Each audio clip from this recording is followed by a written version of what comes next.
Hello weavers, organic sowing ఛానల్కు స్వాగతం. ఈరోజు మన తోటలోని మామిడి పండ్లను ఎలా మగ్గబెడతానో చూపిస్తాను.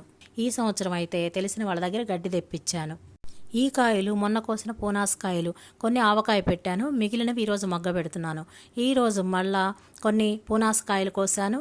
పక్కన ఇంకో చెట్టు ఉంది, ఆ చెట్టు కాయలు కూడా కోసాను. ఈ కాయ అయితే ఏ రకం కాయో తెలియదు.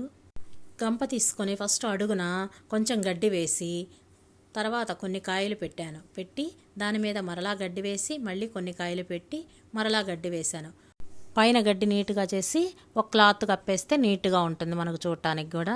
నెక్స్ట్ ఇంకొక గంప తీసుకొని ఇంకా కొన్ని మామిడికాయలు ఉన్నాయి కదా, అవి కూడా పెడుతున్నాను. ఫస్ట్ గడ్డి వేసి మామిడికాయలు పెట్టి ఒక వరుస మళ్ళా గడ్డి వేసి దాని మీద రెండో వరుస మళ్ళీ మామిడికాయలు పెట్టి గడ్డి వేసి నీట్గా చేసి క్లాత్ ఒకటి తీసుకొని నీట్గా కప్పితే నీట్గా ఉంటాయి. 2 గంపలు రెడీ అయిపోయాయి చూడండి.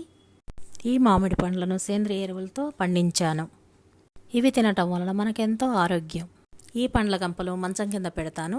డైలీ చూస్తూ ఉండాలి, ఎందుకంటే కొన్ని కలర్ మారున్నాయి కదా, రోజు కొంచెం కొంచెం పడతాయి, ఒక్కరోజుగా పండవు. కనుక ఇవి పండిన తర్వాత మీకు చూపిస్తాను. మరొక వీడియోతో మరలా కలుద్దాం.